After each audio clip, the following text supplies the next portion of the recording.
ஒரு சமயம் ஒரு 10 நண்பர்கள் ஒரு காட்டு வழியாக போய்கிட்டு இருக்கிறாங்க. குறுக்க ஒரு நதி, அதை கடந்து அடுத்த பக்கம் போகணும். எல்லோரும் ஒரு வழியாக கடந்து அடுத்த கரைக்கு போய் சேர்ந்துட்டாங்க. அங்கே போய் சேர்ந்ததுக்கப்புறம் எல்லோரும் பத்திரமா வந்து சேர்ந்துட்டோமா அப்படின்னு தெரிஞ்சுக்கிறதுக்காக எண்ணி பார்க்குறான் அந்த கூட்டத்து தலைவன். அவங்க மொத்தம் 10 பேர். ஆனால் இவன் எண்ணி பார்க்குறப்போ 9 தான் வருது. ஏன்னா அவன் தன்னை விட்டுவிட்டான். எதிரில் நிற்கிறவங்கள மட்டுமே எண்ணுறான். ஐயோ 10வது ஆள் எங்கேங்கிறான், பதறான்.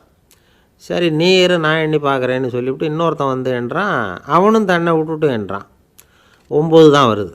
எல்லோரும் கொய்யோ முறையோன்னு கத்த ஆரம்பிச்சிட்டாங்க. அந்த சமயத்தில் ஒரு பெரியவர் அந்த பக்கமாக வர்றார். என்ன விஷயம்னு விசாரிக்கிறார். 10வது ஆள் 6 அடிச்சுட்டு போட்டுது அப்படின்னு சொல்லி இவங்க அழறாங்க. சரி அழாதீங்க அப்படின்னு சொல்லி அந்த தலைவனை பார்த்து இப்படி வாங்குறார். வர்றான். இப்போ எனக்கு முன்னாடி ஒரு தரம் எண்ணு பார்க்கலாம்ங்கிறார். 1 2 3ன்னு ஆரம்பித்து 9ல் வந்து முடிக்கிறான்.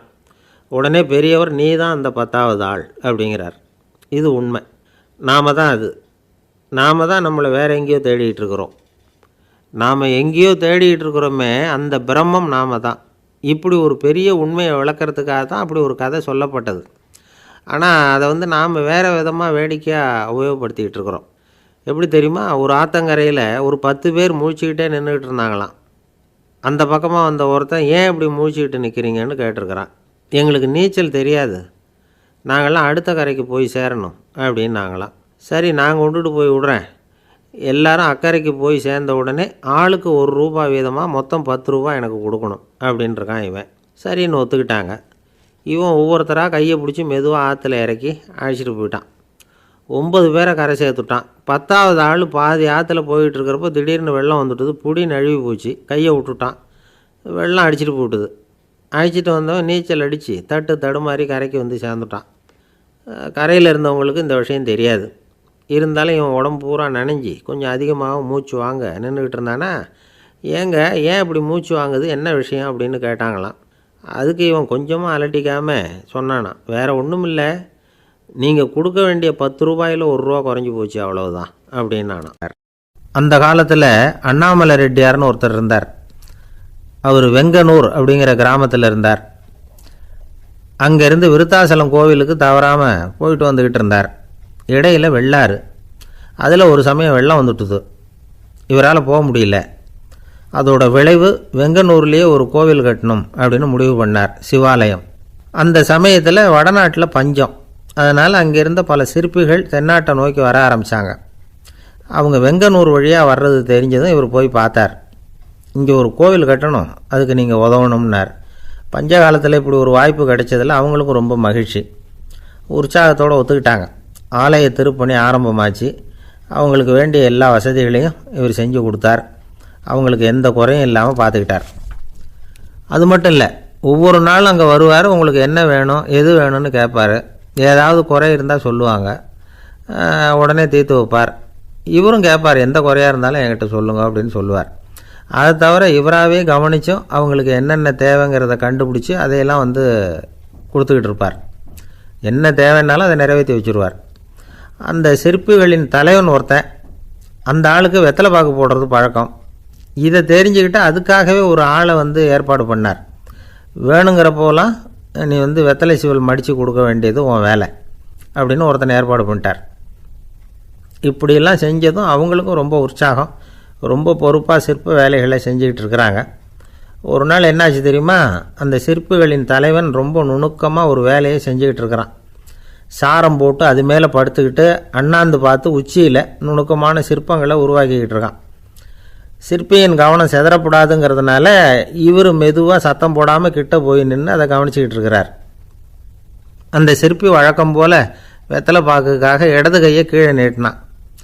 அந்த சமயம் பார்த்து அவருக்கு தாம்பூலம் கொடுக்குறவன் அங்கே இல்லை, எங்கேயோ போயிருக்கிறான். அண்ணாமலை ரெட்டியார் என்ன பண்ணார் தெரியுமா? தனக்காக கொடுக்கப்பட்ட தாம்பூலத்தை வாங்கி சிற்பியின் கையில் கொடுக்குறார். அவன் வாங்கி போட்டுக்கிட்டான். இது என்ன இன்னைக்கு வெத்தலை சீவல் வேறு மாதிரி இருக்குது, வாசனை தாம்பூலமாக இருக்குது அப்படின்னு யோசனை பண்ணிவிட்டு கீழே திரும்பி பார்க்குறார். பார்த்தா ரெட்டியார் மறுபடியும் சிற்பி கை நீட்டும் பொழுது கொடுக்கறதுக்காக தாம்பூலத்தை மடித்து வாங்கி வச்சுக்கிட்டு தயாராக நிற்கிறார். சிற்பிக்கு அதிர்ச்சி. உடனே பொத்துன்னு கீழே குதிச்சான். ஐயா, என்ன இது நீங்களா அப்படின்னா. இவர் சொன்னார், நான் ஒன்றும் தப்பு பண்ணலையே, உன்னுடைய கை புண்ணியம் செஞ்ச கை, கோயில் கட்டுற கை, அந்த கைக்கு தாம்பூலம் கொடுக்கறதுல என்ன தப்பு அப்படின்னாராம்.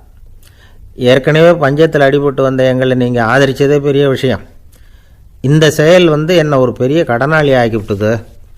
ஐயா, எங்களுக்கு உணவு உடை இதை மட்டும் நீங்கள் கொடுத்தா போதும், ஊதியம்னு எதுவும் வாங்க மாட்டோம் அப்படின்னு நானும். அந்த சிற்பி எவ்வளவோ வற்புறுத்தியும் எதுவும் வாங்கிக்கலையாம். இந்த செய்தியை தமிழ் தாத்தா டாக்டர் ஊவேசா சொல்லியிருக்கிறார். அந்த காலத்தில் எப்படிப்பட்டவங்கள்லாம் வாழ்ந்துருக்கிறாங்க பாருங்கள். இந்த காலத்தில் ஒருத்தர் கோவில் கட்டினார், வேலை செய்கிற எல்லாருக்கும் சாப்பாடு போடுவார், சிற்ப வேலை செஞ்சுட்டு சாப்பிட வர்ற ஒவ்வொருத்தர் கையையும் அன்பாக பிடிச்சி முத்தம் கொடுத்து உள்ளே அனுப்புவார். அந்த கைகளுக்கு நீங்கள் கொடுக்குற மரியாதையாது அப்படின்னு கேட்டாங்க. அது இல்லைங்க, ஏற்கனவே முதல் பந்தியில் சாப்பிட வந்தவன் மறுபடியும் வர்றானான்னு கண்டுபிடிக்கிறதுக்காக கையை பிடிச்சி மோந்து பார்க்குறேன் அப்படின்னாராம் அவர். ஒருத்தரை பார்த்து உன்னுடைய நண்பர்கள் யார் அப்படின்னு ஒரு கேள்வி கேட்டு பாருங்க, கொஞ்சம் யோசித்து பதில் சொல்லுவாங்க. அவங்கக்கிட்டேயே உன்னுடைய எதிரிகள் யார் அப்படின்னு கேளுங்க, கடகடன்னு ஒப்பிச்சிருவாங்க. நம்ம மனசு இருக்க அது எப்படின்னா, நம்ம நண்பர்களை விட எதிரிகளை அது நல்லா ஞாபகத்தில் வச்சுக்கும். இது ஒரு ஆச்சரியமான உண்மை. உங்களால் நண்பர்களை மறந்துட முடியும், ஆனால் எதிரிகளை மறந்துட முடியாது. இது ஒரு வேடிக்கையான நிலைமை தான். அழகான தருணங்களை நாம் ஏன் மறந்துடுறோம்? இது இயற்கை. ஏன்னா நம்ம மனசு மலர்களை கவனிக்கிறதில்ல, அதில் இருக்கிற முள்ளை தான் கவனிக்குது. தன்னை காயப்படுத்துகிற எதையும் அது உடனே கண்டுகொள்ளுது. ஒரு தெளிந்த சிந்தனை உடைய மனசு மிக அழகாக உள்ள எல்லாத்தையும் கவனிக்கும். அது நன்றியுடன் உணரக்கூடிய எல்லாத்தையும் பார்த்து குறிச்சிக்கும். இப்படிப்பட்டவங்க வாழ்க்கை இயல்பாகவே நல்லா அமையும். அது ரொம்ப அபூர்வம். மனசில் உள்ள ஒரு சிறிய அமைப்பை மாற்றுவதை பொறுத்து தான் இந்த விஷயம் அப்படிங்கிறார் ஓஷோ. ஒரு யூத கோவில் இருந்து தான், அது யூதர்களின் மடமாகவும் இருந்தது. அங்கே ஒரு தலைமை குரு, அவர் ரொம்ப கண்டிப்பானவர். அந்த கோவிலை ஒட்டி ஒரு தோட்டம். ஒரு நாள் காலையில் அந்த தோட்டத்தில் 2 இளம் யூதர்கள் நடந்து போய்கிட்டு இருக்கிறாங்க. காலையில் 1 மணி நேரம், மாலையில் 1 மணி நேரம் அவங்க அந்த தோட்டத்தில் நடக்கிறதுக்கு அனுமதி உண்டு. மற்ற நேரங்களில் அவங்க மத புத்தகங்களை படிக்கணும், பிற விதிமுறைகளை கடைபிடிக்கணும். அந்த 2 பேருமே தொடர்ந்து புகைப்பிடிக்கிற பழக்கம் உள்ளவங்க. ஆனால் கோவில் மடத்தில் இருக்கிறப்போ அவங்க புகைப்பிடிக்க முடியாது, அது கடுமையான குற்றம். சரி, நாம் தோட்டத்தில் இருக்கிறப்போவாவது புகைப்பிடிக்கலாமா அப்படின்னு ஒரு ஆசை அவங்க 2 பேருக்குமே. இருந்தாலும் பயம். இப்படி கேட்டால் மதகுரு என்ன சொல்லுவாரோ அல்லது என்ன செய்வாரோங்கிற பயம். இப்படியே கொஞ்ச நாள் ஆச்சு. ஒரு நாள் அந்த 2 பேரில் ஒருத்தன் ரொம்ப கலங்கி போய் அந்த கோவிலிருந்து வெளியில் வந்துக்கிட்டு இருந்தான். வந்தவன் நேராக தோட்டத்து பக்கம் போனான். அங்கே இன்னொருத்தன் ஆனந்தமாக புகை பிடிச்சிக்கிட்டு இருக்கிறான். அதை பார்த்து தான் இவனுக்கு அதிர்ச்சி. அட கடவுளே, என்ன இது, நீ கேட்காமலே ஆரம்பிச்சிட்டியா அப்படின்னா. இல்லை நான் கேட்டுவிட்டு தான் ஆரம்பிச்சிருக்கேன்னா அவன். அப்படியா, என்ன மனுஷன் இவர், நானும் தான் கேட்டேன், என்னை கண்ணாபுண்ணான்னு திட்டிவிட்டார். இது என்ன கோவிலா இல்லை நரகமா? உனக்கு புகை பிடிக்கணும்னு ஆசையாக இருந்தால் நரகத்துக்கு போகணும்னு சொல்லிவிட்டார். அது சரி, உன்னை மட்டும் எப்படி அனுமதிச்சார் அப்படின்னு கேட்டான் இவன். அவன் சிரிச்சுக்கிட்டே, நீ எப்படி கேட்ட சொல்லு அப்படின்னா. நாம் இந்த தோட்டத்துக்கு வர அனுமதிக்கப்பட்டிருக்கிறதே ஜபத்துக்காகத்தானே, அதனால் நான் ஜபம் சொல்லும் பொழுது புகை பிடிக்கலாமா அப்படின்னு கேட்டேன். அதுக்கு தான் அவர் சத்தம் போட்டு என்னை அடிக்கவே வந்துட்டார் அப்படின்னா இவன். நீ ஒரு மாதிரியாக கேட்டிருக்க, நான் வேறு மாதிரியாக கேட்டிருக்கிறேன். ஜபம் சொல்லும்போது புகை பிடிக்கலாமான்னு நீ கேட்டிருக்க. ஐயா, புகை பிடிக்கும் பொழுது ஜபிக்கலாமா அப்படின்னு நான் கேட்டேன். அதில் தப்பு ஒன்றும் இல்லை அப்படின்னு பதில் சொல்லிட்டார் அப்படின்னா. ஒரு சிறிய மாற்றம்தான் அது மிகப்பெரிய மாறுதலை ஏற்படுத்தி விட்டது. மனசு நல்ல விதமாக சிந்திக்க ஆரம்பிச்சுட்டுதுன்னா மகிழ்ச்சிக்கு பஞ்சம் இல்லை. ஒரு கஞ்சன் ஆற்றுல விழுந்துட்டான், வெள்ளத்தில் தத்தளிச்சிக்கிட்டு இருக்கிறான். கரையில் நின்ன ஒருத்தர், உன் கையை கொண்டா இப்படி பிடிச்சி இழுத்து கரையில் சேர்த்து விடுறேன்னார். எதையும் கொடுத்து பழக்கம் இல்லாத அவன் கையையும் கொடுக்க மாட்டேன்னுட்டான். இவர் பார்த்தார், உன் கையை கொடுன்னு சொல்கிறதுக்கு பதிலாக நான் என் கையை கொடுக்குறேன் பிடிச்சிக்கோ அப்படின்னார். அவன் கப்புன்னு பிடிச்சிக்கிட்டான், இழுத்து கரையில் போட்டார். ஏங்க எங்கே போயிட்டு வரீங்க அப்படின்னு கேட்டேன் எனக்கு வேண்டப்பட்ட ஒருத்தரை பார்த்து. ஆஸ்பத்திரிக்குன்னார். எந்த ஆஸ்பத்திரிக்குன்னே? மாட்டு ஆஸ்பத்திரிக்குன்னார். என்ன விஷயம்னே? மாமனாருக்கு உடம்பு சரியில்லை, அதுதான் மாட்டாஸ்பத்திரிக்கு போயிட்டு வரேன்னார். அட பாவி, அதுக்கு அந்த ஆஸ்பத்திரிக்காக போவாங்க அப்படின்னு ஆச்சரியமா. அட அது இல்லைப்பா, முதல்ல எங்கள் குடும்ப டாக்டர் தான் தேடிக்கிட்டு போனேன். அவர் அந்த நேரத்தில் அவர் வளர்க்குற நாய்க்குட்டிக்கு உடம்பு சரியில்லைன்னு சொல்லி அதை தூக்கிக்கிட்டு மாட்டு ஆஸ்பத்திரிக்கு போயிட்டாராம் சொன்னாங்க. அதனால் அங்கே போய் அவரை சந்தித்து விஷயத்தை சொல்லிவிட்டு வர்றேன்னார். அப்புறம் தான் எனக்கு கொஞ்சம் நிம்மதியாக இருந்தது. பொதுவாக நமக்கு தெரிஞ்ச வரையில் டாக்டர்கள் 2 வகை. நமக்கு வைத்தியம் பண்ணுற டாக்டர்கள் ஒரு வகை, நம்மக்கிட்ட இருக்கிற ஆடு மாடு கோழிக்கு வைத்தியம் பண்ணுற டாக்டர்கள் ஒரு வகை. இப்போ தான் எனக்கு தெரியும் இன்னொரு வகையான டாக்டர்களும் உண்டுங்கிறது. அது யாருன்னா பூச்சிகளுக்கு வைத்தியம் பண்ணுற டாக்டர்கள், அதாவது பூச்சி டாக்டர்கள். வெளிநாடுகளில் அப்படிலாம் கூட சில பேர் இருக்கிறாங்க. பிரிட்டனில் யார்க்ஷயர் வட்டாரத்தில் ராதர்ஹாம் அப்படின்னு ஒரு ஊர். அங்கே ஒரு விலங்கியல் மருத்துவர் பேர் டாக்டர் லான்ஸ் ஜெப்சன். அவர் ஆஸ்பத்திரி வாசலில் பார்த்திங்கன்னா தினமும் நிறைய பேர் நின்றுக்கிட்டு இருப்பாங்க. கையில் கண்ணாடி குடுவை, தகர டப்பா இப்படி ஏதாவது இருக்கும். அதுக்குள்ளே ஏதாவது பூச்சிகள் இருக்கும். அதுக்கு வைத்தியம் பண்ணுறதுக்காக வந்தவங்க தான் அவங்கெல்லாம். சிலந்தி பூச்சி, பல்லி, தேளு, பாம்பு இப்படி ஏதாவது இருக்கும். பொழுதுபோக்காக சில பேர் நாய், பூனை, கிளி, மைனா, புறா இப்படி ஏதாவது வளர்க்குறாங்கல்ல, அது மாதிரி இப்போல்லாம் தேளு, பல்லி, பாம்பு, பூச்சி இதையெல்லாம் வளர்க்க ஆரம்பிச்சிட்டாங்களாம். இது ஒரு புது ஃபேஷன். இப்போ கூண்டுக்குள்ளே டப்பாக்குள்ளே போட்டு வளர்க்குறது, அதுக்கு ஏதாவது நோய் வந்துட்டுதுன்னா வைத்தியம் பண்ணுறதுக்கு டாக்டர்கிட்ட வந்துட வேண்டியது, இப்படி இந்த பழக்கம்லாம் நிறையா வந்துட்டுது. ரத்தம் உறிஞ்சிற அட்டைகள் கூட இவங்கக்கிட்ட வைத்தியத்துக்கு வருதான். சிலந்திகளில் செங்கால் சிலந்தின்னு ஒரு வகை. மத்திய அமெரிக்க காடுகளில் இது அதிகம். சிலந்திகள்லேயே ரொம்ப விலை உசந்தது இந்த ரகம்தான். கால்களில் சிவப்பு கோடுகள் இருக்கும். இந்த இனம் இப்போ குறைஞ்சிக்கிட்டே வர்றதுனால சர்வதேச விதிகளின்படி இவற்றின் ஏற்றுமதி இறக்குமதிக்கு தடை விதிக்கப்பட்டிருக்குது. அதனால் இதை வளர்க்குறவங்க வீட்டுக்குள்ளேயே இனவிருத்தி மூலமாக பெருக்கி விற்பனை பண்ணிட்டு வராங்களாம். அந்த வகை சிலந்திகள் தான் இப்போ வைத்தியத்துக்கு அதிகமாக வருதான். சரி, இதுக்கெல்லாம் எப்படி வைத்தியம் பண்ணுறாங்க? முதல்ல அதை குளிர்பதன பெட்டியின் வழுவழுப்பான சுவரில் விட்ட உடனே அதெல்லாம் மெதுவாக இறங்கி வரும். அப்போ அதன் நோயை கண்டுபிடிக்கிறது சுலபம். அப்புறம் அதுக்கு கிருமிகளை கொல்லக்கூடிய மருந்துகளையோ வலி நிவாரண மருந்துகளையோ கொடுப்பாங்க. கால் உடஞ்ச சிலந்திகளுக்கு பசையை கொண்டு ஆப்ரேஷன் பண்ணுவாங்க. சில சிலந்திகளுக்கு உடஞ்ச காலை எடுத்துட்டால் புதிய கால் வளர்ந்துடும். சிலந்திகளை மனிதர்கள் கையில் எடுக்கிறப்போ அது பயந்து போய் கீழே குதிக்குது. அதனால் கால் உடஞ்சி விடுது, இல்லைன்னா வயிறு சேதமடையுது. அந்த நிலைமையில் வர்ற சிலந்திகளுக்கு மயக்க மருந்து கொடுத்து ஆப்ரேஷன்லாம் கூட பண்ணுறாங்களாம். பார்த்தீங்களா பூச்சிகளுக்கு வந்த வாழ்வே. நம்ம ஊர்லேயும் வீடுகளில் பூச்சிகள் வளர்க்குறது உண்டு. ஒருத்தர் வந்தார், எனக்கு 3000 கரப்பாம்பூச்சி அவசரமாக தேவைப்படுது, எங்கே கிடைக்கும்னு கேட்டார். கரப்பாம்பூச்சியா, அது என்னத்துக்குன்னு கேட்டோம். அது வேறு ஒன்றும் இல்லை, நான் குடியிருக்கிற வாடகை வீட்டை காலி பண்ண போகிறேன். வீட்டு சொந்தக்காரர் என்ன சொல்கிறாருன்னா, இந்த வீட்டுக்கு நான் குடி வந்தப்போ எப்படி இருந்ததோ அதே நிலைமையில் விட்டுட்டு போகணும்னு வீட்டுக்காரர் சொல்லியிருக்கிறார், அதனால தான் கேட்டேன் அப்படின்னார். ஒரு ஆள் ராமகிருஷ்ணரை தேடி வந்தான். அவன் கையில் 1000 பொற்காசுகள் வச்சுருந்தான். அதை அவர்கிட்ட கொடுத்து இதை ஏற்றுக்கணும் அப்படின்னு ரொம்ப பணிவாக கேட்டுக்கிட்டான்.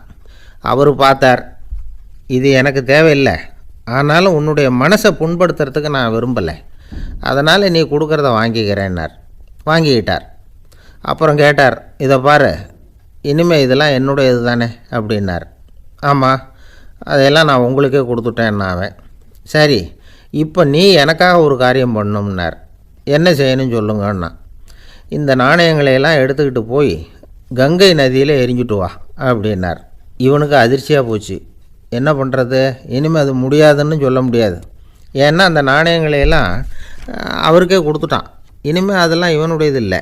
பேசாமல் அவ்வளோவே அள்ளிக்கிட்டு ஆத்தங்கரைக்கு போனான். போனவன் ரொம்ப நேரம் திரும்பியே வரல. ராமகிருஷ்ணருக்கு சந்தேகம், என்ன ஆச்சு அந்த மனுஷனுக்கு, காசுகளோடு அந்த கங்கையில் குதிச்சுட்டானா, போகும்பொழுதே ஒரு மாதிரியாக தான் போனான், போய் என்னன்னு பார்த்துட்டு வாங்க அப்படின்னார். அங்கே இருந்த ஒருத்தர் ஓடி போய் பார்த்தார். அவர் போய் பார்க்கும்பொழுது அவன் அங்கேயே இருந்தான். அதுக்கப்புறம் அவர் திரும்பி வந்தார். வந்து விவரத்தை சொன்னார். அதாவது அவன் கங்கை கரையில் உட்காந்துக்கிட்டு ஒவ்வொரு நாணயமாக 1 2ன்னு எண்ணி எண்ணி வீசிக்கிட்டு இருக்கிறான்.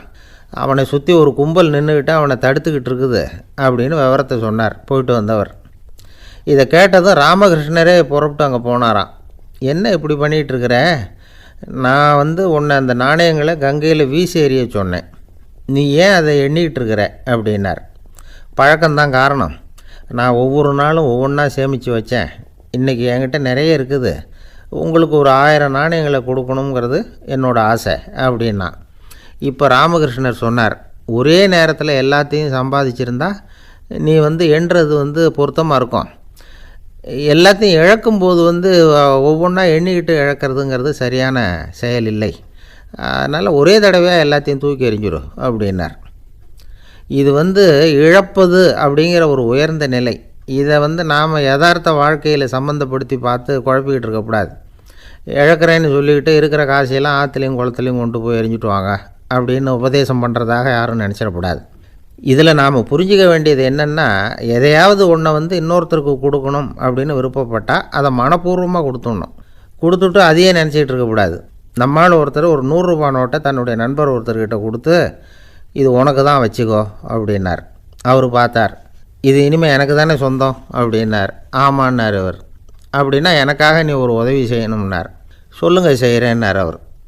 இந்த 100 ரூபா நோட்டை தீ வச்சு கொளுத்தி விடுன்னார். இவர் அதிர்ச்சியாகி அவரை பார்த்தார். இப்போ அவர் சொன்னார், நீ எனக்கு அன்பாக கொடுத்தது இது, இந்த நோட்டு கள்ள நோட்டுங்கிறது எனக்கு முன்னாடியே தெரியும், சீக்கிரம் கொளுத்தி விடு, அதுதான் நம்ம 2 பேருக்குமே நல்லது அப்படின்னாராம் அவர். இந்த உலகத்தில் உண்மையாகவே வேதாந்தம் பேசுகிறவங்களும் உண்டு, உள்ளுக்குள்ளே வேறு மாதிரி இருந்துக்கிட்டு வெளியில் வேதாந்தம் பேசுகிறவங்களும் உண்டு. ஒரு ஆள் இருந்தார். அவரும் ஒரு கடை வச்சு வியாபாரம் பண்ணிக்கிட்டு இருந்தார். மகா கஞ்சன், யாருக்கும் எந்த உதவியும் செய்ய மாட்டார். எச்சில் கையென்ன ஈர கையை கூட உதற மாட்டார். அப்படிப்பட்ட மனுஷன். அந்த ஊருக்கு ஒரு முனிவர் வந்துக்கிட்டு இருந்தார். வருஷத்துக்கு ஒரு தடவை வருவார். ஒரு நாள் 2 நாள் இருப்பார், அப்புறம் போயிடுவார். அந்த முனிவர் வர்றப்போலாம் இந்த ஆள் எழுந்திரிச்சு ஓடி போய் அவரை வரவேற்பான். ரொம்ப பெரிய வேதாந்தி மாதிரி அவர்கிட்ட பேசிக்கிட்டு இருப்பான். காயமே இது பொய், வெறும் காற்றடைத்த பையும்மா, தர்மம் தலைகாக்கும்மா. பணம் என்ன சார் பணம், இன்னைக்கு ஒருத்தன் கையில் இருக்கும், நாளைக்கு ஒருத்தன் கையில் இருக்கும், எல்லாம் மாயம். எனக்கு தான் இன்னமும் இந்த சம்சார பந்தத்திலிருந்து விடுபடுறதுக்கு நேரம் வரலேம்மா. அந்த முனிவரும் இந்த ஆள் இப்படி சொல்கிறத கேட்ட உடனே, ஏப்பா அப்படி சொல்கிற, இப்போ கூட நீ சரின்னு சொல்லு, உனக்கு தீட்சை கொடுத்து இதிலேருந்து விடுபடுற ஞானத்தை போதிக்கிறேன் பார். உடனே அந்த ஆள் என்ன சொல்லுவான் தெரியுமா, ஐயோ சாமி, இப்போ அது எப்படிங்க முடியும், பிள்ளைங்கள்லாம் சின்ன சிறுசுங்க, அதுகளுக்கெல்லாம் ஒரு கல்யாணம் காட்சின்னு செஞ்சு கடமையை முடிச்சுட்டா நீங்கள் சொல்கிறபடி செஞ்சு விடலாம்மா. சரின்னு முனிவர் போயிடுவார். அடுத்த வருஷம் வருவார். இவன் வழக்கம் போல் வேதாந்தம் பேசுவான். சரி தீட்சை கொடுக்குறேன் வா அம்பார். பேரம்பேத்தியை பார்க்கணும், கோர்ட்டில் கேஸ் ஒன்று இருக்குது, அது முடியணும் அப்படின்னு தயங்க ஆரம்பிச்சிருவான். எல்லாம் சொல்லுவான், ஆனால் குடிக்கிறதுக்கு தண்ணி கூட கொடுக்க மாட்டான். ரொம்ப வருஷம் கழித்து மறுபடியும் ஒரு நாள் அந்த ஊருக்கு முனிவர் வந்தார். இவன் கடைக்கும் வந்தார். அப்புறம் அங்கே கல்லாவில் நம்ம ஆள் இல்லை, அவன் புள்ள தான் உட்காந்துருக்கிறான். அப்பாவை போலவே புள்ளையும் எழுந்திரிச்சு ஓடியாந்து முனிவரை வரவேற்றான். அப்பா எங்கேன்னு விசாரித்தார் முனிவர். ஐயோ அதை ஏன் கேட்குறீங்க சாமி, உங்ககிட்ட தீட்சை வாங்கி இந்த சம்சார பந்தத்திலேருந்து விடுதலை பெறணும்னு சொல்லிக்கிட்டே இருப்பார், அது நிறைவேறாமலே போய் சேர்ந்துட்டார். போன மாதம் ஒரு நாள் திடீர்னு நெஞ்சு வலிக்குதுன்னார், அவ்வளோதான் போட்டுன்னு போயிட்டார் அப்படின்னு புலம்புனான் பையன். இதை கேட்டதும் முனிவர் சிரிச்சாரான். அவன் எங்கடா போவான், உன் அப்பா எங்கேயும் போகல, இதோ வாழை ஆட்டிக்கிட்டு உன் காலடியிலே இருந்துக்கிட்டு இருக்கான் பார் அப்படின்னு சொல்லி அங்கே நின்றுக்கிட்டு இருந்த ஒரு நாயை சுட்டி காட்டினாரான். என்ன சாமி சொல்கிறீங்க அப்படின்னு ஆச்சரியமாக கேட்டிருக்கான் பையன். உடனே முனிவர் அந்த நாயோட தலையில் ஒரு தட்டு தட்டி பேசுகிறா அப்படின்னாரான். உடனே அந்த நாய் வேதாந்தம் பேச ஆரம்பிச்சுட்டு தான், காயமே இது போய் வெறும் காற்றடைத்த பை அப்படின்னு தான். முனிவர் சொன்னார், அடே இப்போவும் ஒன்றும் கெட்டு போகல, நீ விரும்புனா சொல்லு, உனக்கு தீட்சை கொடுத்து என் பின்னாடியே அழைச்சிட்டு போயிடுறேன், அங்கே அழைச்சிட்டு போய் உனக்கு ஞானத்தை போதிக்கிறேன், வர்றியா அப்படின்னு கேட்டிருக்கார். உடனே அந்த நாய் சொல்லிச்சான், ஐயோ அதை ஏன் கேட்குறீங்க சாமி, நான் உண்ணாமல் தின்னாமல் ஏராளமான சொத்து சேர்த்து வச்சுட்டேன், என் பிள்ளைங்க அதோட பெருமை தெரியாமல் ராத்திரி நேரம்லாம் கதவை திறந்து போட்டுட்டு தூங்கிடுவாங்க, அதனால் இப்படி நாயாக பிறந்து ராத்திரி பகலாக சுற்றி சுற்றி காவல் காத்துக்கிட்டு கிடக்கிறேன், இப்போ எப்படி சாமி வர முடியும் அப்படின்னு கேட்டுதான். அறியாமையிலேயே சுகம் கண்டு இப்படி இருக்கிற ஆளுங்களுக்கு எப்படி விடுதலை கிடைக்கும், எப்போ விடுதலை கிடைக்கும் அப்படின்னு கேட்குறார் தசாவதானி, திருக்குறள் பேர் ராமையா. அவர் கேட்குறது நியாயம் தானே. இந்த காலத்து பையன் ஒருத்தன் அப்பா கிட்ட சொன்னான், அப்பா இன்றைக்கி நான் 1 ரூபா மிச்சப்படுத்தி விட்டேன் அப்படின்னு. நானும் அப்படியா என்னடா பண்ணேன்னு கேட்டிருக்கார் அப்பா. டவுன் பஸ்ஸில் ஏறாமல் அது பின்னாடியே ஓடியாந்தேன், 1 ரூபா மிச்சம் தானே அப்படின்றான். அட பாவி, ஒரு ஆட்டோ பின்னாடி ஓடியாந்துருந்தா 10 ரூபா மிச்சமாயிருக்குமே, வேஸ்ட் பண்ணிட்டியே அப்படின்னாரான் அந்த அப்பா. உலகத்தில் எது எதுக்கும் ஆராய்ச்சி கூடங்கள் இருக்குது இல்லை, அது மாதிரி தூக்கத்தை பற்றி ஆராய்ச்சி பண்ணுறதுக்கு ஒரு ஆராய்ச்சி கூடம் இருக்குது. அப்படி ஆராய்ச்சி பண்ணணும்னா அதுக்கு மூழ்கிக்கிட்டு இருக்கணும்ல. அதனால தான் அந்த ஆராய்ச்சி கூட இங்கே இல்லை. அமெரிக்காவில் பாஸ்டன் பல்கலைக்கழக மருத்துவமனையில் அது இருக்குது. அங்கே தூக்கத்தை பற்றி பலவிதமான ஆராய்ச்சிகள் பண்ணிகிட்டு இருக்கிறாங்க. அந்த ஆராய்ச்சி கூடத்தில் இயக்குனராக இருக்கிற ஒரு நிபுணர் அவர் என்ன சொல்கிறார் தெரியுமா? உங்களுக்கு தூக்கம் வரலையா, நீங்கள் நல்லா தூங்கிறதுக்கு தாராளமாக சில யோசனைகளை என்னால் சொல்ல முடியும் அப்படிங்கிறார். யோசனை தானே, காசா பணமாக கேட்டு வச்சுக்கலாமே. உணவு, மனநிலை, தூங்கும் இடத்தோட சூழ்நிலை, படுக்கைக்கு செல்கிறப்போ உள்ள பழக்க வழக்கங்கள், இது காரணமாக ஒருத்தருக்கு தூக்கம் வராமல் போகலாம். தூக்கம் வராததுக்கு இதுதான் காரணம்னா அதையெல்லாம் சுலபமாக கட்டுப்படுத்தலாங்கிறார் அவர். தூக்கத்தை வரவழைக்கக்கூடிய ஒரு நல்ல மருந்து உடற்பயிற்சி. ஆனால் ஒன்று, படுக்க போகிற நேரத்தில் இது மாதிரி உடற்பயிற்சிகள் எல்லாம் செய்யக்கூடாது. கொஞ்சம் முன்னாடி பகல்லையே இந்த பயிற்சிகளை செய்கிறது நல்லது. தூக்கம் வராமல் அவதிப்படுறவங்க பிற்பகல் நேரங்களில் காஃபி, டீ இது மாதிரி பானங்களை சாப்பிடக்கூடாது. மது அருந்துறது கூட தூக்கத்தை பாதிக்கும். வெது வெதுப்பான நீரில் குளிக்கிறது, தியானத்தில் ஈடுபடுறது, ஓய்வாக இருக்கிறது, படுக்கிறது, அதாவது படுக்கிறதுக்கு முன்னாடி ஒரு குவளை பால் சாப்பிட்றது, இதெல்லாம் தூக்கத்தை வரவழைக்கிறது ரொம்ப உதவியாக இருக்கும். இன்னொரு விஷயம் என்னென்னா, தூங்கி ஆகணுமேங்கிற கவலை வேண்டியதில்லை. அப்படி நினச்சி கவலைப்படுறதை விட்டுடணும். தூக்கம் வரலையா, உடனே படுக்கையை விட்டு எழுந்திருக்க வேண்டியது. வெளியில் வாங்க, வேறு ஏதாவது வேலையில் ஈடுபடுங்க, கொஞ்சம் நேரம் உலாவுங்க, அல்லது ஏதாவது ஒரு புஸ்தகத்தை எடுத்து படிங்க. களைப்பு ஏற்பட்டால் மறுபடியும் படுக்கைக்கு போங்க, தூக்கம் தானாக வந்துடும். ஒரு விஷயத்தை மட்டும் நல்லா ஞாபகத்தில் வச்சுக்கணும். படுக்கைக்கு போகிறப்போ உங்கள் மற்ற எல்லா பிரச்சனைகளையும் மறந்துடணும். அது எப்படி சார் முடியும், அந்த நேரம் தானே எல்லா பிரச்சனையும் வரிசையாக ஞாபகத்துக்கு வருது அப்படின்னு நாம் நினைக்கலாம். ஆனால் பழக்கத்தில் அதை நாம் மாற்றிக்க முடியும். கொஞ்சம் முயற்சி பண்ணணும், அவ்வளோதான். இது எல்லாமே ஆராய்ச்சி பண்ணி பார்த்துட்டு அந்த நிபுணர் சொல்கிற கருத்து தான். இன்னொரு விஷயமும் அவர் சொல்கிறார். அது என்னென்னா, உடல் கோளாறு காரணமாக தூக்கம் வராமல் அவதிப்படுறவங்களுக்கெல்லாம் இந்த யோசனைகள் சரியாக வராது அப்படிங்கிறார். அதுக்கெல்லாம் மருத்துவ சிகிச்சை கொடுத்து தான் சரி பண்ணணும். சில பேருக்கு நடு ராத்திரியில் மூச்சு திணறல் ஏற்பட்டு தூக்கம் வராமல் போயிடும்.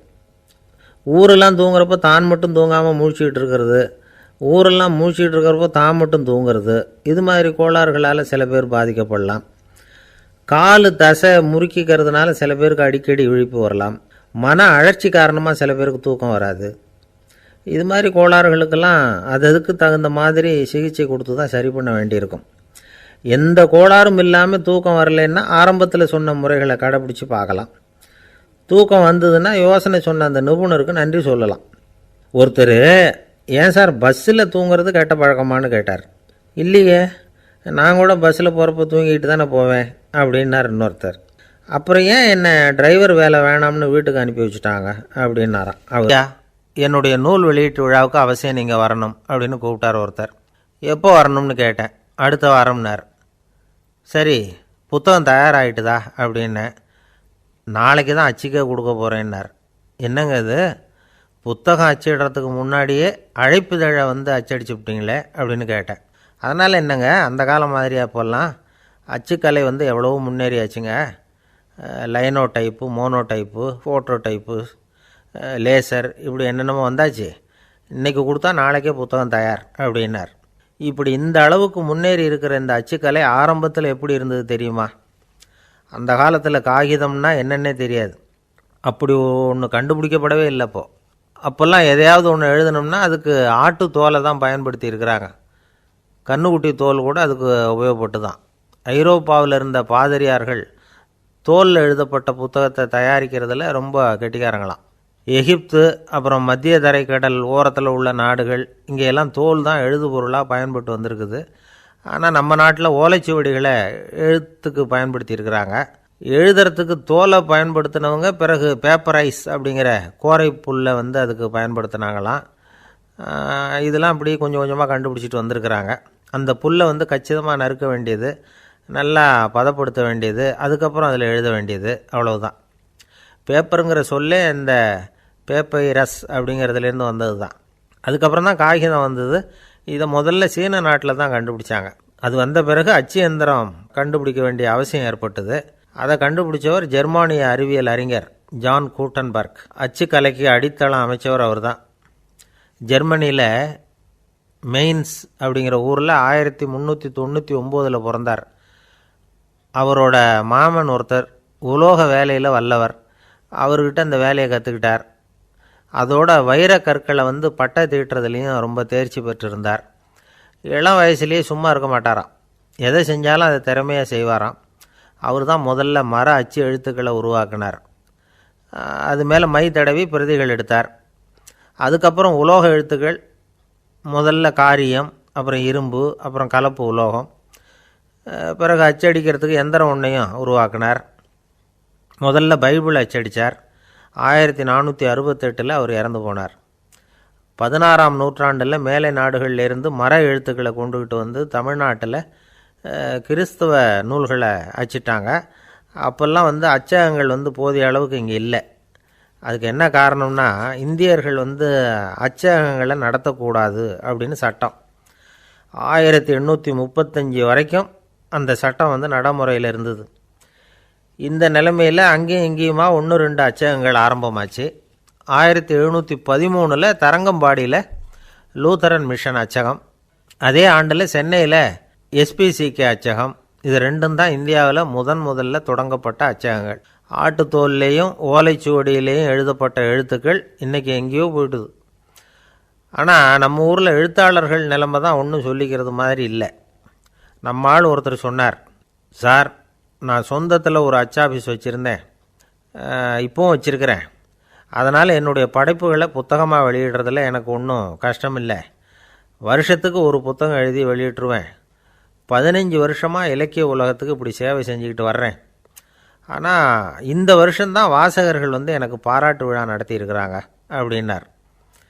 இந்த வருஷம் அப்படி என்ன விசேஷம் அப்படின்னு கேட்டோம். இந்த வருஷம்தான் நான் எந்த புத்தகம் எழுதி வெளியிடாமல் இருந்தேன், அதுக்காகத்தான் எனக்கு இந்த பாராட்டு விழா அப்படின்னார். ஒரு நண்பர் இருக்கார், எப்போ பார்த்தாலும் கையில் ஒரு புத்தகம் இருக்கும். புத்தகம் இல்லாமல் எங்கேயும் புறப்பட மாட்டார். எதுக்காக இப்படி எடுத்துகிட்டு போகிறீங்க அப்படின்னு கேட்டால், எனக்கு இது ஒரு நல்ல நண்பன் மாதிரி, இந்த காலத்தில் எங்கே போனாலும் காத்திருக்க வேண்டியிருக்கு, அது மாதிரி சமயத்தில் நான் வந்து நண்பன் கூட பேசிக்கிட்டு இருப்பேன் அப்படிம்பாரான். ஒருத்தர் ஒரு பெரிய அரச பதவியில் இருந்தார். அவர் பதவியிலேருந்து இறங்க வேண்டிய சூழ்நிலை. அரசு கொடுத்துருந்த வீட்டை விட்டுட்டு வெளியில் வர்றார். வரும்பொழுது 2 கையிலையும் 2 பெட்டியை எடுத்துகிட்டு வந்தாராம். சார், உங்களுடைய உடைமைகள் அப்படின்னு கேட்குறாங்க அங்கே இருந்த ஊழியர்கள். இவர் தன்னுடைய கையில் இருக்கிற பெட்டியை காட்டி, இதுதான் என்னுடைய சொத்து அப்படின்னாராம். ஒரு பெட்டியில் அவருடைய உடைகள், இன்னொரு பெட்டியில் அவர் விரும்பி படிக்கிற புத்தகங்கள். அவ்வளோதான். இதுதான் இருந்துதான். புத்தகம் படிக்கிறது வந்து மனசுக்கு நல்லதுங்கிறது நமக்கு தெரியும். புத்தக வாசிப்பு வந்து உடம்புக்கும் நல்லதுங்கிறாங்க. அது நமக்கு ஆச்சரியமாக தான் இருக்குது. ஒரு நபர் ஒரு வருஷத்தில் சராசரியாக 2000 பக்கங்களை படிச்சிருக்கணுமா, யுனெஸ்கோ பரிந்துரை. ஆனால் நம்ம நாட்டில் நாம் சராசரியாக படிக்கிறது 32 பக்கங்கள். அவ்வளவுதான். இவ்வளவுக்கு நம்ம நாட்டில் 6000க்கும் மேற்பட்ட நாளேடுகள், 2000க்கும் மேற்பட்ட இதழ்கள், மலர்கள், இவ்வளவு இருந்தும் சரியாக வரல. இந்த உலகத்தில் முதல் நூலகம் எங்கே எப்போ ஆரம்பமாச்சு தெரியுமா? கிமு 2500ஆம் ஆண்டில் அது ஆரம்பமாயிருக்குது. பாபிலோனியாவில் அமில் அணு அப்படிங்கிற அரசன் தான் நூலகத்தை உருவாக்கியிருக்கிறான். அப்போல்லாம் தாள் கிடையாது, களிமண் தான். களிமண் பலகைகளில் வந்து எழுதி அது தொகுத்து அப்படியே நூலாக்கி அதை நூலகத்தில் வச்சுருப்பாங்களாம். அரசருடைய நூலகத்தில் 1000க்கும் மேற்பட்ட நூல்கள் இருந்ததாக வரலாற்று குறிப்பு இருக்குது. அது மட்டும் இல்லை, அந்த நூலகத்தில் வந்து பொருள் வாரியாக, அதாவது சப்ஜெக்ட் வாரியாக புத்தகங்களை வந்து வகைப்படுத்தி வச்சுருந்தாங்களாம். அதில் மிச்சம் இருந்த ஒரு 25 களிமண் பலகை புத்தகங்கள் இன்றைக்கும் பிரிட்டிஷ் அருங்காட்சியகத்தில் இருக்குதான். அச்சு தாள் இதெல்லாம் ஏற்பட்டதுக்கப்புறம் அமைக்கப்பட்டது தான் பிரான்ஸில் இருக்கக்கூடிய பாரிஸ் நூலகம். 1480 பிரெஞ்சு மன்னர் 11ஆம் லூயி இந்த நூலகத்தை அமைச்சாராம். ஆனால் அப்போல்லாம் அரசர்கள் மட்டும்தான் நூலகத்தை பயன்படுத்த முடியுமா. அதுக்கப்புறம் 17ஆம் நூற்றாண்டில் இந்த முறை மாறி பொதுமக்கள் அங்கே போகலாம், படிக்கலாம் அப்படிங்கிற நிலைமை வந்து தான். போட்லியன் நூலகம் அப்படின்னு அதுக்கு பேர், பாரிஸ் நகரத்தில் இருக்குது. அங்கே தான் நூல்களின் பட்டியல் தயாரிப்பு பணி ஆரம்பமாச்சு. கல்வி வளர்ச்சியையும் நூலகத்தையும் இணைச்சவர் வந்து நெப்போலியன் போனபார்ட். முன்பணம் செலுத்தி புத்தகத்தை படிக்கிற முறையையும் அவர் தான் கொண்டுகிட்டு வந்தாராம். மக்கள்கிட்ட வசூலிக்கிற வரியின் ஒரு பகுதியை நூலகத்துக்கு பயன்படுத்தினவரும் அவர் தானா. நெப்போலியன் நூலகத்தில் உலகத்தில் உள்ள எல்லா மொழி நூல்களும் இருக்குதான். அங்கே ஒரு தமிழ் நூலும் இருந்திருக்குது. அது என்னென்னா கம்பராமாயணம். சோவியத் யூனியனுக்கு படையெடுத்து போனப்போ அங்கேருந்து லட்சக்கணக்கான புத்தகங்களை இந்த பனிச்சறுக்கு வாகனங்கள் இருக்குல்ல, அதில் கொண்டுகிட்டு வந்ததாக வரலாறு. அடுத்தபடியாக குறிப்பிட்டு சொல்லத்தக்க நூலகம் எதுன்னா பிரிட்டிஷ் நூலகம். மிக பழைய கையெட்டு பிரதியெல்லாம் கூட அங்கே இருக்குது. 1753 ஆரம்பமாச்சு. அதில் உள்ள நூல்களை வரிசையாக அடுக்கினா 180 கிலோமீட்டர் நீளத்துக்கு வருமா. மிகப்பெரிய நூலகம் அமெரிக்க தலைநகர் வாஷிங்டனில் இருக்குதான். இந்தியாவை பொறுத்த வரைக்கும் பெரிய பழைய நூலகம் எதுன்னா கல்கத்தா நூலகம். எல்லா இந்திய மொழி நூல்களும் இங்கே உண்டு. மகாகவி பாரதியார் நடத்தின இந்தியாங்கிற இதழின் எல்லா பிரதிகளும் அங்கே பாதுகாப்பாக இருக்குது. படிக்கும் பழக்கம் இங்கே வளர வேண்டியிருக்குது. ஒருத்தர்கிட்ட ஒரு புஸ்தகத்தை கொடுத்து விமர்சனம் எழுத சொல்லியிருந்தாங்க. கொஞ்ச நாள் கழித்து அவரை போய் பார்த்து, என்னங்க புஸ்தகத்தை படித்து பார்த்தீங்களா அப்படின்னு கேட்டாங்களாம். இதுக்கு அவர் சொல்லியிருக்கிறார், இன்னும் நான் படித்து பார்க்கலிங்க, இப்போ தானே விமர்சனமே எழுதி முடிச்சிருக்கிறேன், இனிமே தான் படிக்கணும் அப்படின்னாராம். ஊருக்கு வெளியில் அமைதியான ஒரு இடம், அங்கே ஒரு ஆசிரமம், அங்கே ஒரு சாமியார். அவர் தினமும் நல்ல போதனைகள்லாம் செய்வார். பல பேர் போய் அங்கேயே சில நாள் தங்கி இருந்து அவர் சொல்கிற அறிவுரைகளை எல்லாம் கேட்டுக்கிட்டு வர்றது வழக்கம்.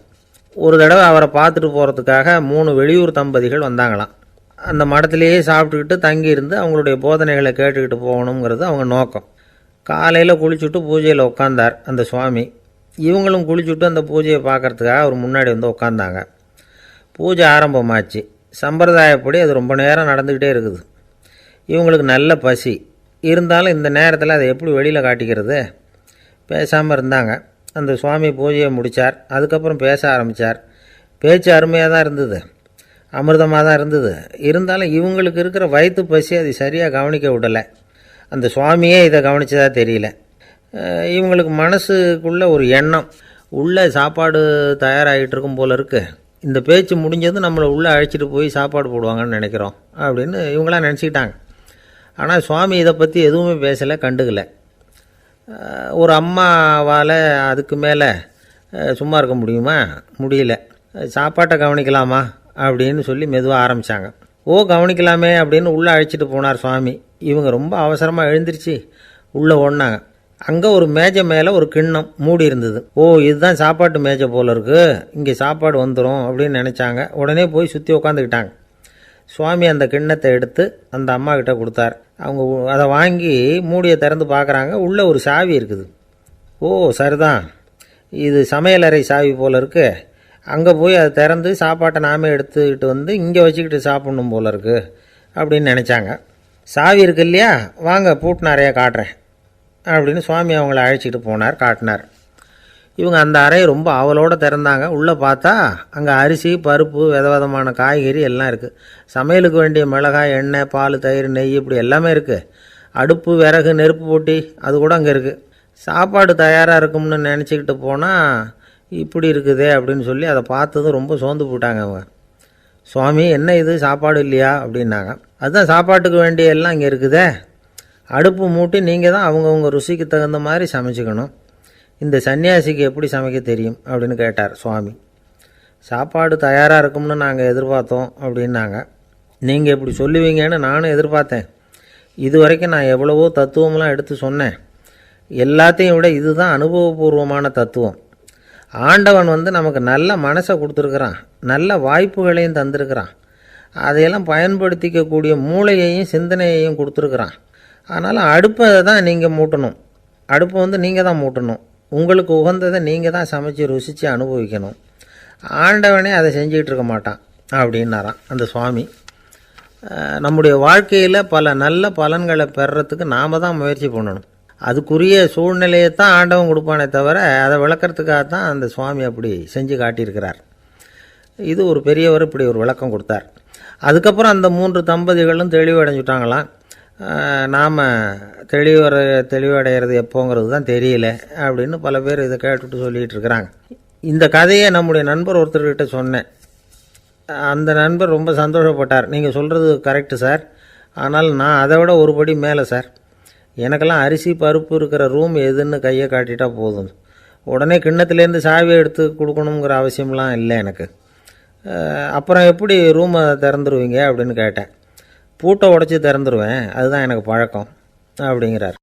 ஒருத்தர் அவசரமாக போய்கிட்டு இருந்தார். எங்கே போய்கிட்டு இருக்கீங்க அப்படின்னு கேட்டார் ஒரு பெரியவர்.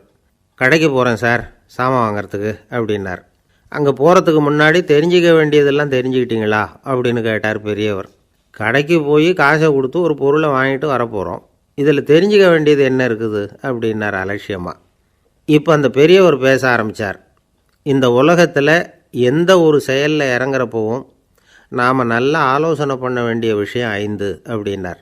உதாரணமாக, ஒருத்தன் கடைக்கு போய் ஏதோ ஒரு பொருளை வாங்கிட்டு வர போகிறான்னு வச்சுக்கோங்களேன். அப்போ கூட அவன் 5 விஷயங்களை பற்றி தெரிஞ்சுக்க வேண்டியிருக்குது அப்படிங்கிறார் அவர்.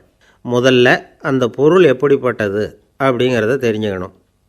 ரெண்டாவதாக தன்னை பற்றியும் தெரிஞ்சுக்கணும். அப்போ தான் அந்த பொருள் தனக்கு தேவையா இல்லையா அப்படிங்கிறத புரிஞ்சுக்க முடியும். மூணாவதாக தெரிஞ்சுக்க வேண்டியது ஒன்று இருக்குது. அது என்னென்னா, அந்த பொருளை அடையிறதுக்கு வழி என்ன அப்படிங்கிறத தெரிஞ்சுக்கணும். அதாவது எவ்வளவு பணம் கொடுத்தா அது கிடைக்கும், இது மாதிரியான விஷயங்கள். நாலாவதாக அந்த பொருளை அடையிறது மூலமாக நாம் அடையக்கூடிய பயன் என்ன அப்படிங்கிறதையும் உணரணும். அஞ்சாவது, அந்த பொருளை அடையிறதுல இருக்கக்கூடிய தடை எது அப்படிங்கிறதையும் நாம் தெரிஞ்சுக்கணும். பெரியவர் பேசுகிறது ஏதோ தத்துவம் மாதிரி தெரியுது இல்லையா? தத்துவம்தான். அதாவது இப்படி உலகியல் வாழ்க்கையில் சின்ன சின்ன விஷயங்கள்லேயே நாம் 5 விஷயங்களை தெரிஞ்சுக்க வேண்டியிருக்குது. அது ரொம்ப அவசியமாக இருக்குது. பேரின்ப நிலைன்னு சொல்கிறாங்கள்ல, அது மாதிரி பெரிய சமாச்சாரங்கள்லேயும் இந்த 5 விஷயங்களை நாம் தெரிஞ்சுக்க வேண்டியிருக்குது. அதுக்கு பேர் என்னன்னா அர்த்த பஞ்சகம். வைணவ சமயத்தில் அர்த்த பஞ்சகம்ங்கிறது ரொம்ப பெரிய விஷயம். கடைக்கு போகிறது மாதிரி கடவுளை பார்க்க போகிறப்பவும் நாம் 5 விஷயங்களை தெரிஞ்சுக்கணுமா.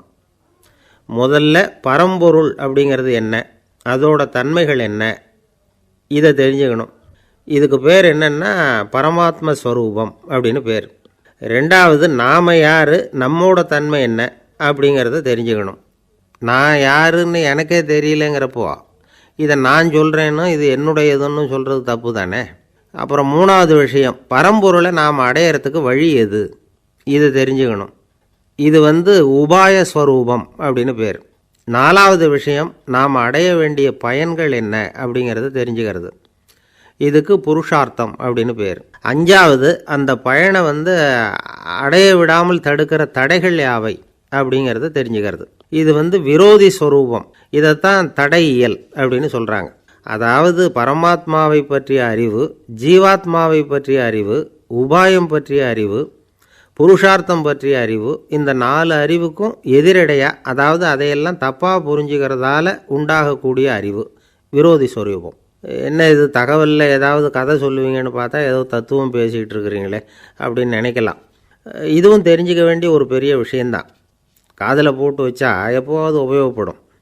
என்னுடைய நண்பர் ஒருத்தர் ஒரு நாள் என்கிட்ட சொன்னார், சார், அடுத்த மாதம் தஞ்சாவூரில் ஒரு கல்யாணம், போகிறதா வேண்டாமா அப்படின்னு ஒரே குழப்பமாக இருக்குது அப்படின்னார். நான் உடனே இந்த அர்த்த பஞ்சக உபதேசம் பண்ண ஆரம்பித்தேன். அவர் எல்லாத்தையும் பொறுமையாக கேட்டுவிட்டு, சரி சார், நான் போகிறதுன்னு முடிவு பண்ணிவிட்டேன்னார். எப்படி இந்த முடிவுக்கு வந்தீங்க அப்படின்னு கேட்டேன். அவர் சொன்னார், சார், அந்த 2வது பாயிண்ட் ஒன்று சொன்னீங்களே, அதை புரிஞ்சுக்கிட்டதுக்கு அப்புறம்தான் இந்த முடிவுக்கு வந்தேன் அப்படின்னார். என்ன 2வது பாயிண்ட்டுன்னு? அதாவது தன்னை பற்றி புரிஞ்சுக்கணும் அப்படின்னு சொன்னீங்க. உடனே என்னை பற்றி புரிஞ்சுக்கிட்டேன், நான் யாருங்கிறது எனக்கு தெரிஞ்சுது, உடனே போகிறது தான் நல்லதுன்னு முடிவு பண்ணிவிட்டேன்னார். நீங்கள் யாருன்னு கேட்டேன். நான் தான் சார் அந்த கல்யாணத்தில் தாலி கட்ட வேண்டிய மாப்பிள்ளை அப்படின்னு. ஒரு தந்தை தன்னோட பிள்ளைய ரொம்ப தைரியசாலியாக வளர்க்கணும்னு ஆசைப்பட்டார். அதுக்காக அவனை கூப்பிட்டு உட்கார வச்சு இப்படி உபதேசம் பண்ணார். இதை பாருப்பா, நான் உன்னாட்டம் இருக்கிறப்போலாம் எதுக்கும் பயப்பட மாட்டேன், ரொம்ப துணிச்சலாக இருப்பேன். ஒரு நாள் ஒரு அப்பாவி எலிய ஒரு பூனை துரத்திட்டு ஓடிச்சு. நான் உடனே என்ன செஞ்சேன் தெரியுமா? அந்த பூனையை பிடிச்சேன், அது வாலில் ஒரு பட்டாசு சரத்தை கட்டினேன், கொளுத்தி விட்டேன், படபடன்னு வெடிக்க ஆரம்பிச்சுட்டுது. அது துள்ளிக்கிட்டு அங்கேயும் இங்கேயும் ஓடி இருக்கு பாரு ஓட்டம், ரொம்ப தமாஷு அப்படின்னார் அப்பா. இப்படி சொல்லிவிட்டு பையனை பார்த்து, இதை கேட்குறதுக்கு உனக்கும் துணிச்சல் வருதா, நான் என்னுடைய செயலை நீ கேட்குறப்போ உனக்கு துணிச்சல் வருதா அப்படின்னு கேட்டார். வருதுன்னா பையன். எப்படின்னா அப்படிங்கிற விவரத்தையும் சொன்னான் அவன். அதாவது எலியை விரட்டினத்துக்காக பூனை வாலில் பட்டாசு கொளுத்துனீங்க நீங்கள், பூனையை விரட்டினத்துக்காக உங்கள் கழுத்தில் பட்டாசு சரத்தை மாட்டினா என்னென்னு தோணுது எனக்கு அப்படின்னா பையன்.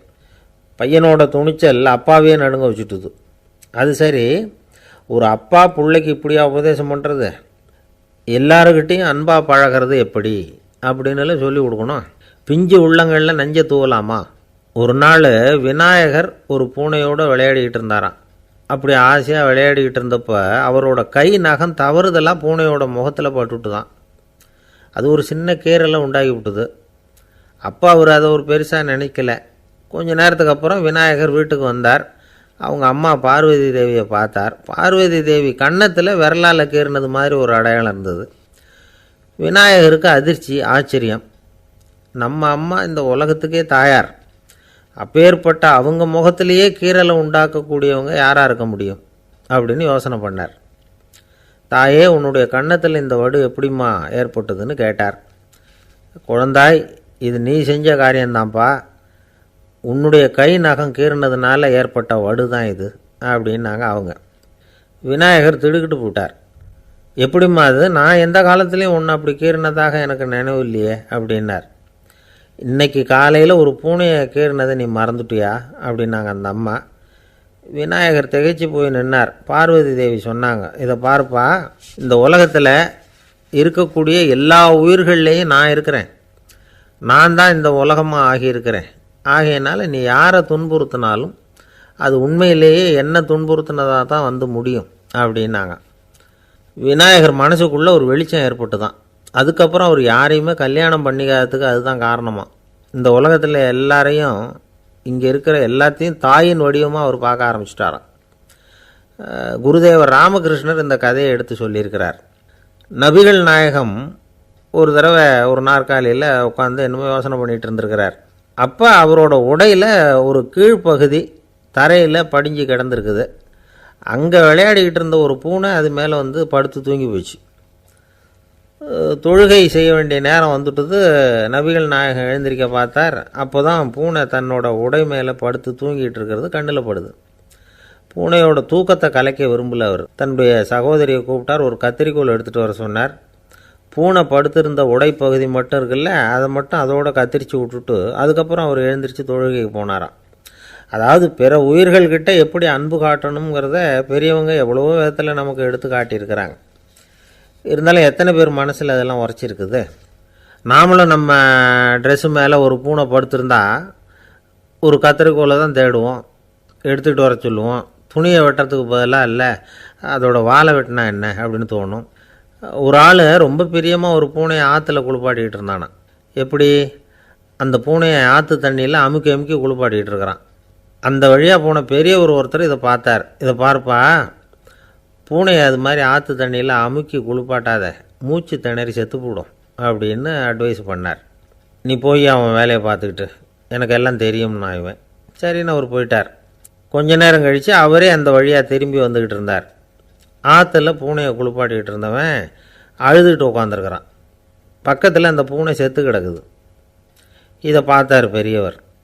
நான் தான் அப்போவே சொன்னேனே அந்த பூனையை ஆற்றுல நினைக்காதேன்னு, அதை கேட்டிருந்தா இப்படி ஆயிருக்குமா அப்படின்னார்.